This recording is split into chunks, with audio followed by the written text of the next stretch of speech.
They say that the best offense is a good defense. In Terraria, armor is what we usually use for more defense, but it can also give us a whole bunch of offensive bonuses too. Weapons, accessories, both of these help dish out big damage, and armor helps them dish out even more. But what if all you had was the armor itself? What if you weren't able to use any weapons or accessories to deal damage? Would Terraria still be possible? Well, that's what I aim to find out. All we can use is armor, and we're allowed to use potions to deal damage. So, thorns, potions, we're going to use a farm, that's what it is. We need to make a farm for Deathweed. But since we can't make potions yet, if we want to be capable of fighting back at all, we need to rush to a desert before night happens. We are in classic mode because I think that's the only difficulty this could be possible in. And we have a cheat mod called Dragonlance enabled because we're going to be using it to speed along some building in the future. I guess I should have just enabled it for that later, but it's there. We're not going to be using it. It took a little while to find, but eventually we came across a desert. Oh, finally.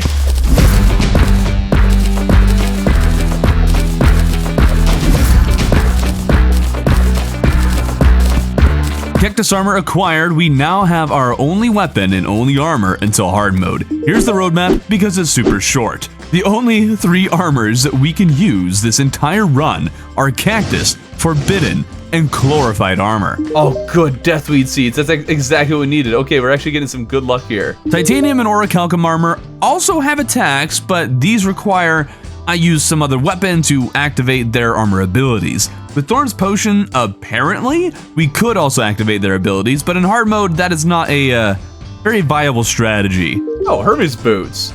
And a mining potion. Oh, dude, this world is sick. With no natural caves nearby, we start mining straight down. Our first objective is to obtain more health. With full health, we can ram our cactus-covered body into our enemies much more often to deal more damage.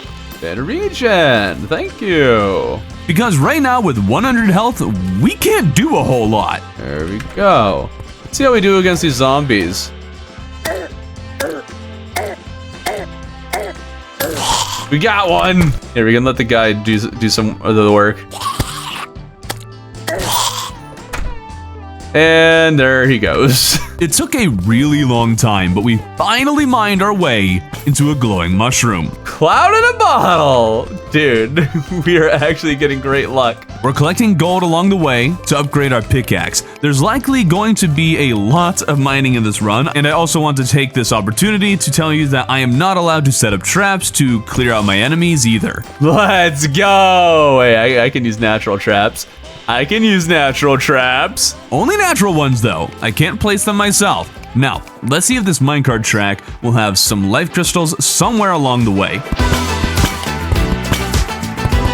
We already have 200 health. Great, but it's also a blood moon, which of course leads to one question. Wait, does armor penetration work with cactus armor? Unsure about the answer and unwilling to miss the opportunity, we're going to do our best to farm the Blood Moon by throwing my cactus-covered self into the enemies.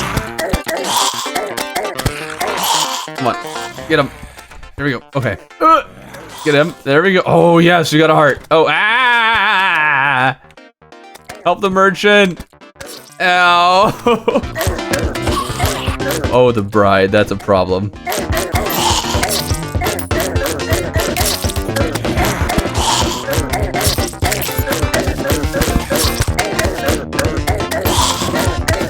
I think you probably get the point. We died a lot, killed very few enemies, and got 0 drops, so let's pull ourselves back up and get to collecting more gear, such as treasure from Sky Islands. Of course, the Star Fury is of no use to us, but a lucky horseshoe and shiny red balloon will be a big help. The angler would also be huge because there's going to be a lot of fishing in this run. He's not at this ocean, it would seem, but let's see if we can get the water walking boots in the ocean because Terra Spark boots could very well be necessary. Unfortunately, neither of these had the boots. A beautified spawn, you're welcome. Now let's get back to finding more life crystals. Along the way though, we'll mine up this obsidian because an obsidian obsidian skull provides 1 defense. Not exactly a lot, but anything that provides more defense this early could be very helpful. Only found 1 life crystal before being barbecued, and with a teleportation potion, we find ourselves in the underground jungle. Great, we need a staff of regrowth and anklet of wind. Yes, staff of regrowth, I needed that. We were actually able to explore quite a bit, but weren't able to find the anklet of wind anywhere. Oh well, let's check out the tundra and see if we can find a blizzard in a bottle and ice skates.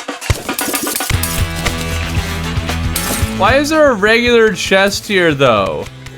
Why is there just a regular gold chest and I want an ice chest?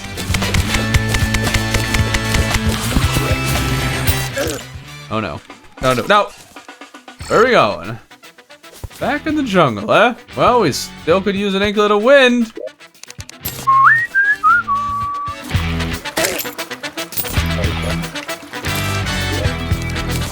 Three consecutive boomsticks. Are you joking? 4 consecutive boomsticks, anyone? Come here, you. Boom. Got him. Let's see here. Oh, there's one. Hey! Splunker potions for the win.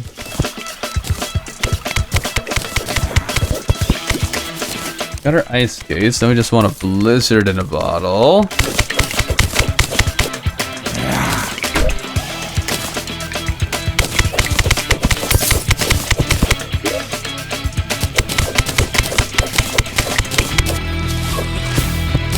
Oh, thank you. Thank you, game, for showing me mercy. Now we have everything necessary for Frostbark boots. Just need water walking boots, lava charm, and obsidian rose. You may have also noticed how I have a small farm set up already with clay pots. Let me know when was the last time you used these things in the comments. But potions are going to be one of our main damage dealers, at least in pre-hard mode, and funnily enough, we're going to fight for long enough that we will probably have to use multiples of each potion for boss battles. Of course, fish give you all kinds of potions, and the one I'm after right now is cave fish for endurance potions. It's not exactly necessary that we do this, but we're going to defeat the Eye of Cthulhu as our first boss. Let's do it. Over you. Poke, poke, poke, poke. Heck, we could run all the way over to the Eater of Worlds after this and probably destroy him. Come here, you. I'm here. Yes, thank you. I like it when you stay closer. This is going to take a while, isn't it? Might be able to grapple against the Eater and just do consistent damage. Come here, buddy. Well, now he's taking a lot more damage. Slowly but surely, the Eye of Cthulhu was the first boss we've defeated, using nothing but armor and potions. Before we continue, this video is sponsored by me. See, I want to create Survivor Season 2. I know a lot of you are really big fans of that series, or the big video, whichever one that you saw. And if you haven't, you should definitely check it out. But you see, Survivor is a massive undertaking, and if I were to do it, content on this channel might just slow. So I am asking for your support to make Survivor Season 2 a reality. For your support, you will receive the raw footage of Season 1 from my point of view, so you'll have all of that right from the start, as well as the original world file. Plus, you will get exclusive live streams of Season 2 when we start recording it. You can show your support for this project on my Patreon. All tiers will have access to it, though there is one that is specifically labeled for Survivor. And all money donated on this video or via the Patreon will go directly into this project. So if you like the Survivor series and are in a place that you can support it, be sure to check out the Patreon in the description below. I tried the Eater of Worlds directly after, but remember how I said bosses take so long we need multiple potions for each? Well, I hadn't made enough potions to last the entire duration of the battle against the worm boss, and without all those stat boosts, I wasn't able to outdamage the worm with my prickly armor. This is why we're going to need this farm to make lots and lots of potions. Of course, fish are also required for potions, and we're going to need them sooner than I expected because the goblins have arrived. Yay, Goblin Army! Goblin Army is going to absolutely destroy us. I need my NPCs to just kill the army for me. Oh, guys, I hope you're ready to be here for a while. Trying to bully this one archer until it dies.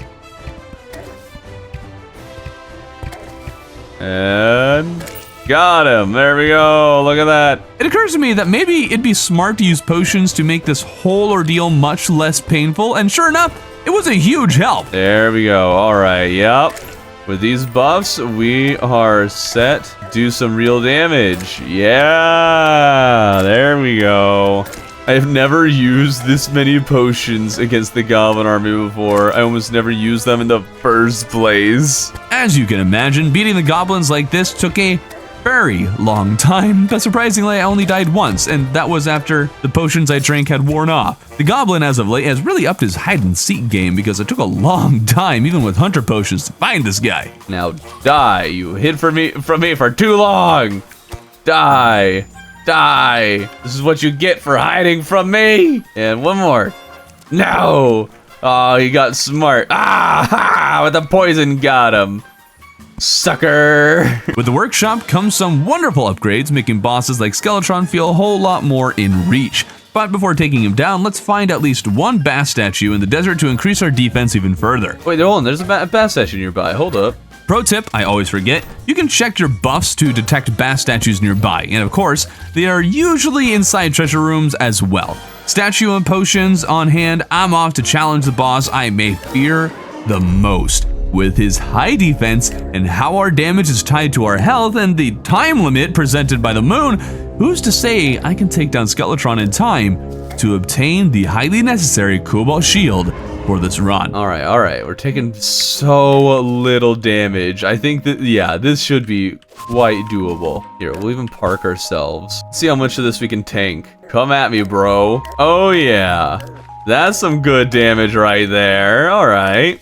I was convinced removing the hands would lower the head's defense to help me dish out more damage, but even once I took both hands down, I wasn't doing a whole lot more damage. Looks like you just need to hard focus the head. Oh, hold up. We're actually kind of low on health now. There we go! All right. Now comes something that will actually be more difficult than Skeletron. Dungeon exploration.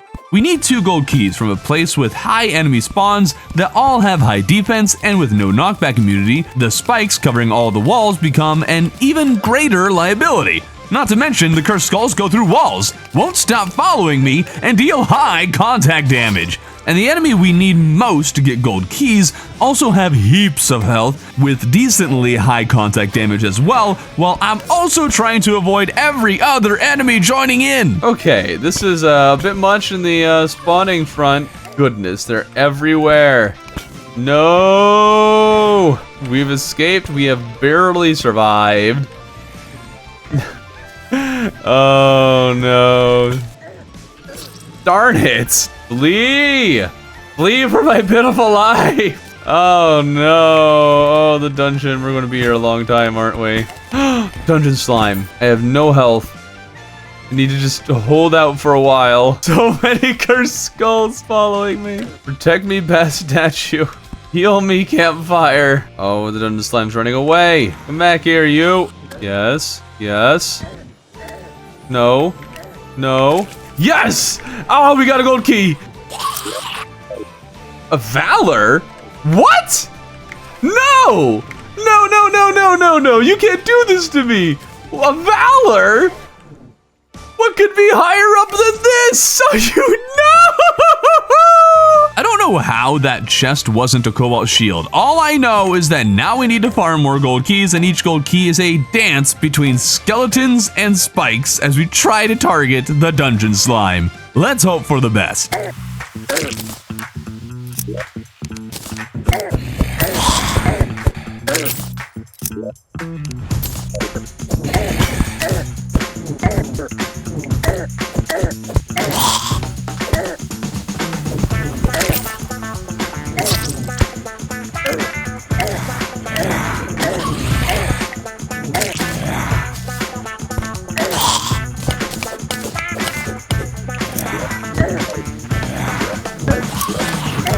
I gotta, come on, Kobold shield me, yes! Oh, we have options now, we have options. Get out of here, we need to find one more.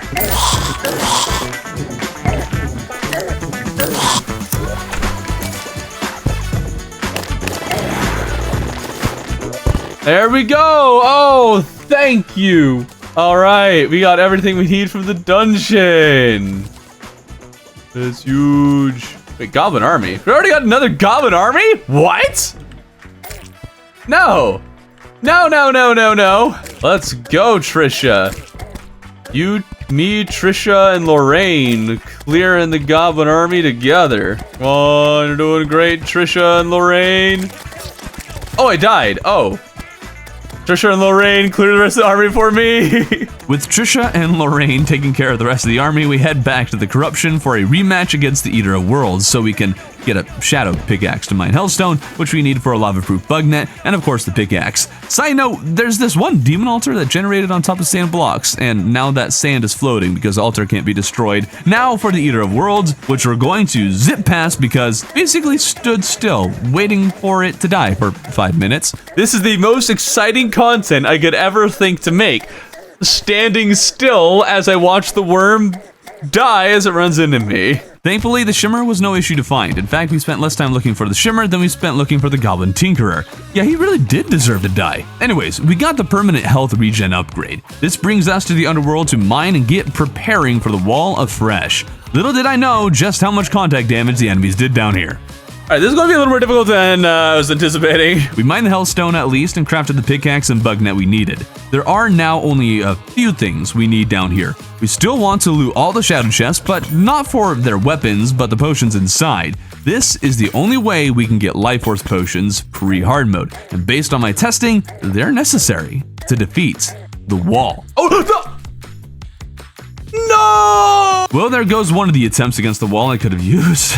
We ended up with 3 life force potions, so 3 chances to beat the wall. After that, we fish for flare fin coins, and while we do this, we managed to get a lava shark mount. I had totally forgotten about this mount, and it actually changes my plans for the wall, which we're going to get to right now. The wall is the reason we're using the Dragon Lens mod. With this mod, we are able to copy and paste builds, and using this, we are going to create a massive 2-hallway arena filled with honey and bat statues across the entire bottom of the world. All of the materials used for this require a lot of fishing, and I admit that I should have just grinded for these things, but we're doing this to just skip through the many hours of grinding. Yes, perhaps I should have done them, but I was just much more focused on actually proving this is possible than, well, many hours of grinding, so that's where we're at. And perhaps the awkward thing is that I didn't actually need all of this. During my testing, I was barely able to defeat the wall using the strategy. In a large world with all this tunnel, I still barely was able to defeat the thing before I got from one end of the world to the other. So I viewed this as being entirely necessary and figured this run would push the limits of what was possible. But then I got the lava shark. Face me! Come on, go up a little bit so I can hit your eyes. Okay, good. We're at just the right height. See, I was using Terra Spark boots in my testing, and the honey slowed me down and made it much harder to recoup lost health. This attempt is going to be by far the cleanest one I did against the wall, and actually made me realize we really didn't actually need all of this copying and pasting after all. Now, there is a way to make a funnel for the Wall of Fresh, but we don't want to do that because the mouth has higher defense and dishes out more damage, and so we want the platform to be positioned near the top or bottom eye. Turns out this arena I made is actually just a little too high, unless there are blocks below us. Thankfully, there often are, so we're able to ram the eye plenty of times. From here, it's the slow game of gluing myself to the eyeball until I'm low on health and running away. Occasionally, the mouth would spawn worms, which the Inferno Potion Cactus Armor combo handles super well, and actually each worm drops a heart, so these worms are free healing for us. A few heart statues I found around the world are set up to give us a boost, and to my surprise, we were actually able to take down the wall like this before it even made it halfway across the world. We got it! Let's go! We are far from out of the woods yet. Next step, obtain forbidden armor. But we have several problems. For one, enemies now deal much more damage, and I deal much less damage back to them. Like, look at this possessed armor. We basically have to dodge and flee from everything in hard mode unless we guzzle potions. So we're going to mine ores as fast as possible until we have to find and fight sand elementals and somehow defeat them with cactus armor and potions. I totally haven't tested anything in hard mode yet, so your guess is as good as mine as to how well the rest of this run goes. And so once we get titanium, which is harder than you might think. Oh, these hammers suck. No!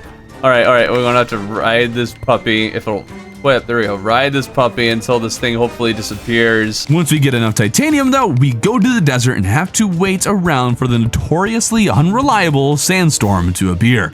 I still wish there was some other way to get these elementals to spawn, because if there was, I'd likely use Forbidden and Frost armor a lot more often. When a sand elemental did spawn, we now have to see if we can actually take her down. Darn other enemies are causing problems. Okay, I do almost as much damage to her as she does to me. We've got her 500 health down. Gotta play extra safe. We get a campfire in here. Why did I not think to bring things for extra healing? That was not a big brain by me. Apparently the top of the sand elemental's head is not really doesn't really have a hit box on it. Okay, Inferno Potion is putting in a lot more work than I thought it would. Stupid sand sharks, my goodness, get away. All right, ooh, here we go.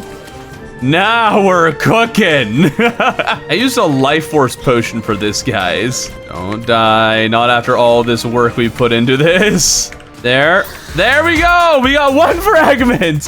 Oh, that was painful. It took nearly 5 minutes just to kill the elemental for 1 of the 3 fragments we need. Thankfully, once you get a sandstorm, it doesn't take long for another elemental to appear. On the downside, because of how long it takes to defeat one of these things, it didn't take long for the sandstorm to end. At least this makes killing this one easier without the other sandstorm enemies interrupting the fight. So now we have 2 fragments and have to wait for another sandstorm. All the while it's raining and cactus armor isn't exactly very good at hitting nimbuses, so we just put some blocks over our head. When another sandstorm happened, we were ready. Perish Sand Elemental and finally free me! Free me of my cactus armor shackles! 3 sand elementals down, and we finally no longer have to run directly into our enemies to deal damage. Forbidden armor must now carry us past the mechs so we can get glorified armor, but this may turn out to be much more difficult than I had initially thought.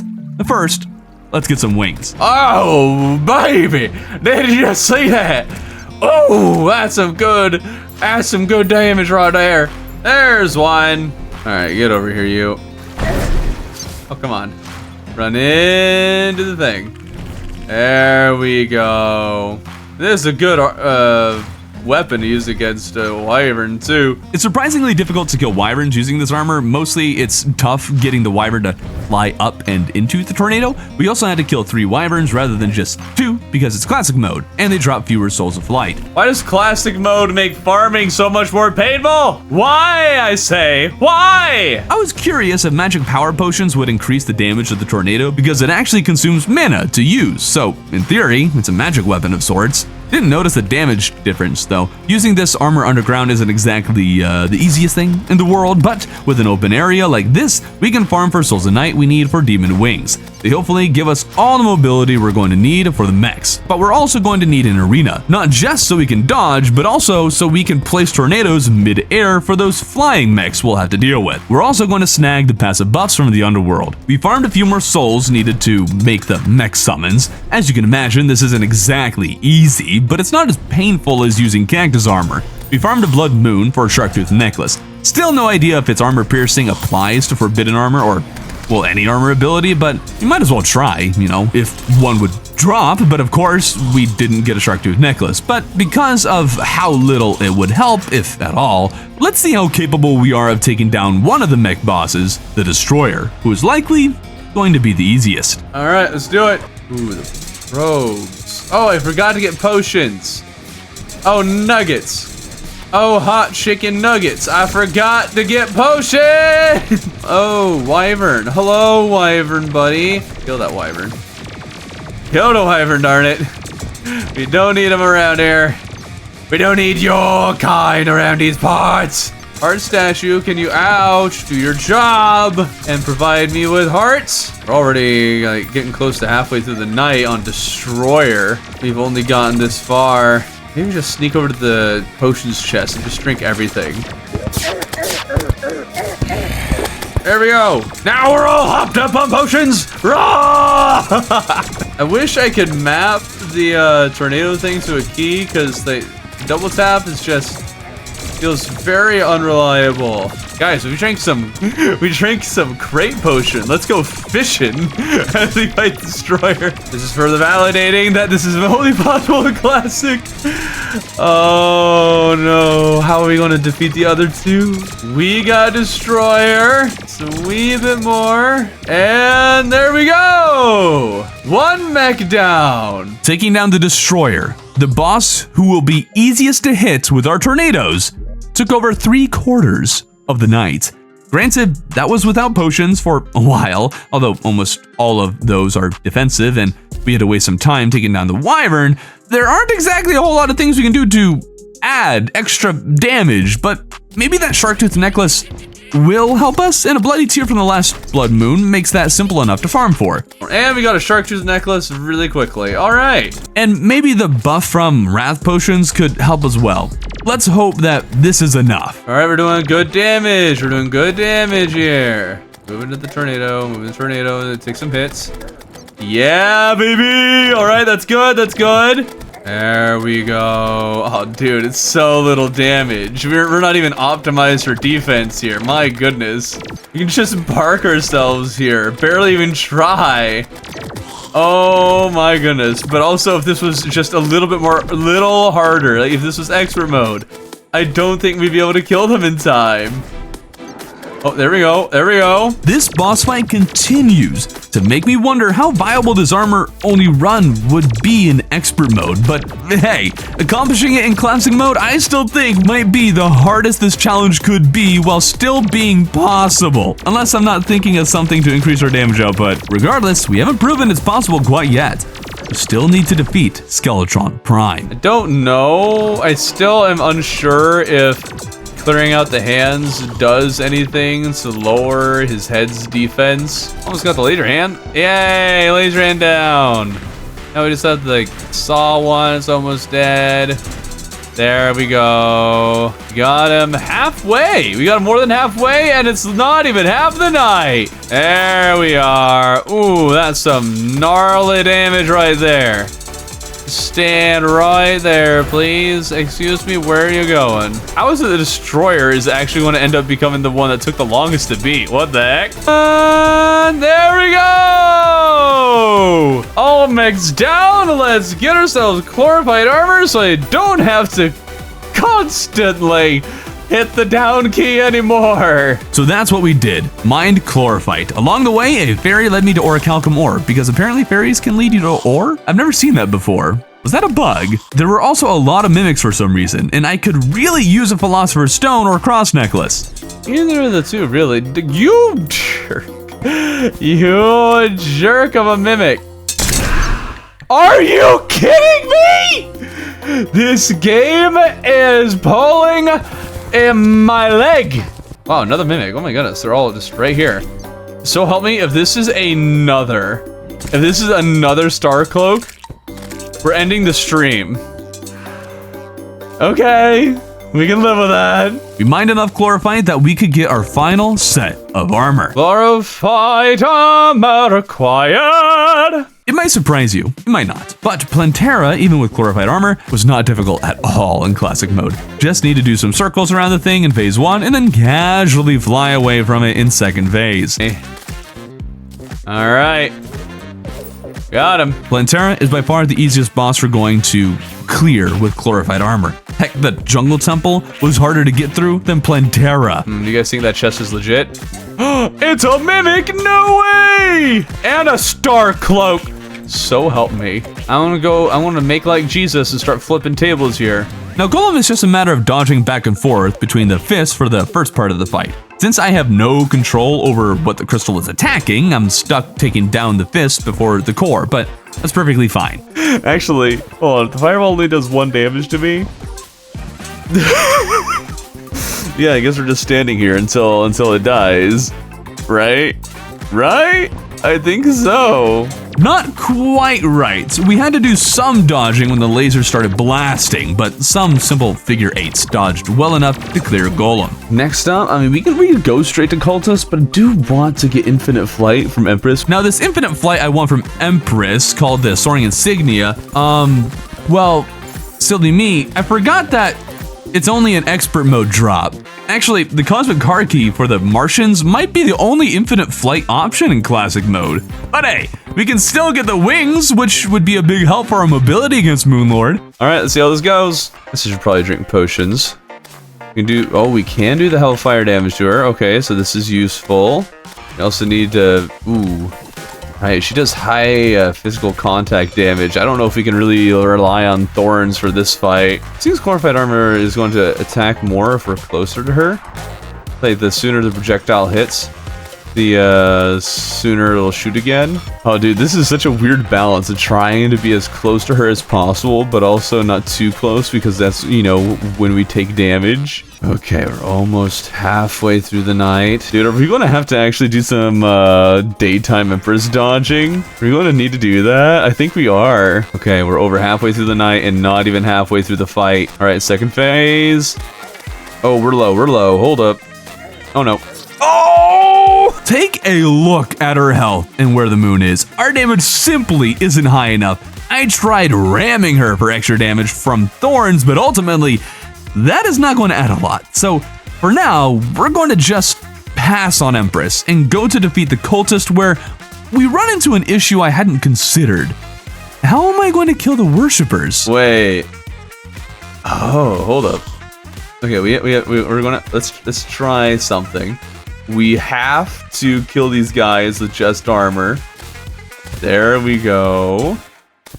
Just need another enemy to come in here so we can target them. Oh, won't even shoot at them even once after they're shooting me. Oh, nuggets. Hold up. Oh, true. Forbidden armor could start it. There we go. Big brains. That's great, but here's another thing I haven't thought through. How am I going to hit the right clone? Wait a minute. Oh, okay. Thorns will work to take out the real one. This does come with one quite obvious problem. If I don't have enough flight time and fall, then the dragon will spawn. And as you can imagine, the little single target projectile over my head is really bad at dealing damage to the dragon. Meanwhile, if the dragon hits me, it does pretty high damage. So that combo wasn't working out for me. You know what we need? Life fruit. So we go to the jungle, spelunker potion in hand, spend a solid 10 minutes down there and only find 6 life fruit. Great. But we do get enough chlorophyte and turtle shells for turtle armor, which is basically Cactus's older brother. But in order for turtle armor to be worth using, we need to be tanky enough to ram into everything in sight, and the best place to upgrade our defense is the dungeon, because we can equip 2 paladin shields, one by making one of them into the frozen shield. With those 2 combined, hopefully we can tank even Moonlord. Right now, we can take a few hits from the dungeon enemies, but not enough for it to be a long-term strategy. Master Ninja Gear could also be great, and so we collected a Tabi before spotting our first paladin. Now, here's something I failed to consider. Paladins have lots of health, deal lots of damage, and attack super fast if you're not actively doing damage to them, and with a crystal whose targeting I can't control, turtle armor that would get me killed faster than the paladin, and tornadoes that often don't work in the dungeon, how am I going to actually kill these things? Oh no! Maybe we can do so slowly with an Inferno potion? This might just not work out, especially since spawn rates are so high, and there isn't exactly a way to do crowd controls so we can whittle the paladin's health down. That was until we pushed one down into this area with no escape. We blocked off the entrance to keep other enemies away and enough spawn to probably prevent more from appearing and interrupting. This took absolutely forever and I barely survived, but we accomplished our objective. There we go, no paladin shield. Let's just not worry about the rest of the farming and instead try Empress again for infinite flight, which again I can't actually obtain, but I didn't know that. I've just got a new plan of using chlorophyte and forbidden armor to deal more damage. Let's see how that went for us. And it's daytime. Oh, and it's different. Shoot, she changes in classic mode in daytime. Oh no, oh no. Oh man! Maybe, just maybe, we can beat her with turtle armor, the frozen shield, and paladin shield that I farmed hundreds of hours for off camera. Come back here. Come back. Come back. It's not working. It's not working. I can out-damage you or not. Since Empress is out of reach, I guess we'll just kill Cultist. Just ignore the dragon and gold squid guy that are around and absolutely destroying me. You know how it happened? My Thorns potion wore out mid-fight and I didn't notice it until it was too late. Maybe, just maybe, it'd be helpful if I didn't need to rely on my limited flight time. So we managed to get a Martian probe to spawn. Martian officers are the actual worst because their shields have so much health and the crystal can only get in maybe 1 or 2 hits before the shield reappears and the whole process starts again. They are nearly unkillable. The forbidden armor was a big help against the Martians, not a game changer, but against large crowds it did slightly more damage. Slowly but surely, 10 minutes in, we get our first saucer. There we go. Okay, now we just have to very slowly kill this thing. Oh, we can totally defeat the saucer though. Pecking away at its damage. All right, no more rockets. That's nice. Last gun. Take it out and drop a Kara key. Please, I beg of you. Right here. There we go. And the Kara key of the first one! Yes, thank you! Oh, thank you so much! Oh, that's huge! Defeating the rest of the Martians was another brutal 20 minutes of terribly slow grind, which was a sign for where we are in progression now. The saucer at long last allowed me to take down the lunatic cultist, and now we just have the pillars to defeat with nothing but armor. How are we going to accomplish this? Slowly. Very, very slowly. Nebula Pillar was a very easy pillar to start with. By flying high enough, the Nebula Floaters and Brain Sucklers are the only enemies that can reach me, and so we don't need to worry about the other 2 land enemies that are the real reason Nebula Floaters are a problem oftentimes, because all you have to do to make the floaters no problem is just do a bunch of circles. Dodging them and getting easy Sucklers to take down made this pillar simple enough. Once the shields are down, we switch between Chlorophyte and Forbidden Armor to spawn tornadoes onto the pillar, which does a lot of damage, slow but steady, and the pillar falls. This simple process would not translate to the Vortex Pillar, and I think showing you would just be so much more effective than trying to explain this. Does anybody know like the best way to deal with these guys?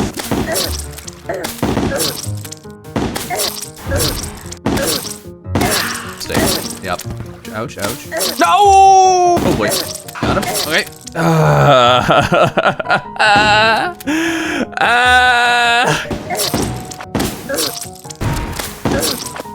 Oh. No.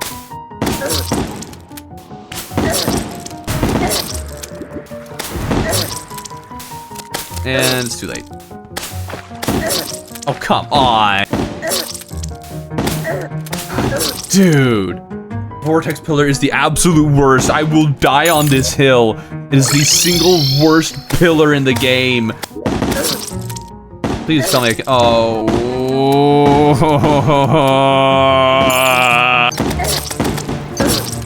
Could the spawns not be like infinite? Stupid. Dude, this is the worst. This is the actual worst.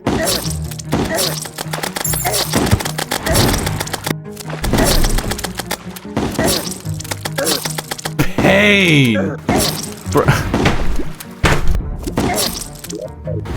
Give me it. Bloody tornadoes. Good. You could not pay me to do this again. I refuse to do the pillars a second time. I don't care. If we lose to Moonlord, it ain't happening. This run ends. I'm done. I'm out. I'm gone. That's it. Before we continue though, I wanted to collect more life fruit so we can get to 500 health. I would have done this before finishing off the Vortex Pillar, but my entrance was within the pillar's boundaries and the enemies spawn on me the moment I appeared. And once they were there, I couldn't escape. So now we have full health and the permanent increase to our defense. I fished for Prismite and ran over to take down Stardust Pillar. It was just as easy as Nebula, maybe a little easier, just did circles for a while. Solar wasn't the worst thing in the world, we just had to jump in and out of range of the pillar and the enemies took forever to die, but once the pillar was down, it was time to see if we could kill Moonlord. Now, here's something you might not know about Moonlord, as it's something I didn't actually know either until I did this run. But that tongue attack thing that Moonlord does, turns out it doesn't just prevent you from healing, but also heals the boss as well. I think I heard you can destroy the connection or something to prevent it from healing, or maybe it's so little healing you generally wouldn't notice it, but with just glorified armor. Oh, it just healed for all of its health. What? Oh no. Okay, hold up. Let's use our buffs. Let's see, what can we do here? Can't outrun the tongue unless maybe this? Okay. Okay. We might just have to use a recall potion every single time the tongue is about to get us. I think that's what we have to do. I didn't always remember to use the recall potion, which resulted in Moonlord healing several thousand health and undoing several rounds of damage, and turns out that the recall potion method wasn't actually teleporting me far enough to stop the tongue from finding me and latching on. So instead of recall potions, I had to use the shell phone. Okay, this seems like it's working better. Now its health is actually going down. That's what we like to see. Turns out the top eye has more health than the other two eyes. No wonder it feels like it takes forever to pop that one. In classic mode, the top eye has 4,500 health, and the other two have 2,500. What I found was that I could still pretty easily target the top eye after it shot its big laser if I just hung around the core. Can't be here too long though, because not long after the big laser comes the tongue. 20 minutes into the battle and the middle eye is popped. Here's the thing. Up to this point, I've been able to keep my health up without any issue. Generally, Moonlord, the boss, gets easier once all the eyes are popped. However, that assumes you have long range. With this armor, I have to stay close, and so the more eyes that are out, the more damage that gets done to me. There's also this weird thing that once the top eye was dead, Moonlord began spamming the tongue attack much more often. 25 minutes in, and we have revealed the core. All eyes out, dodging the lasers has become nearly impossible, and damage is stacking, forcing me to use the nurse to heal periodically. Thing is, I was low on money sometime during the pillars, and I have no idea how much I have in the bank. This is a war of attrition. Can my money outlast Moonlord's health? We've got it down to 44. Woo! All right, officially managed to actually lower its health a little bit. Oh, it's on me. Oh. When is it getting there? If you could just not spam it. Oh, no. No, it's back at 40. Oh.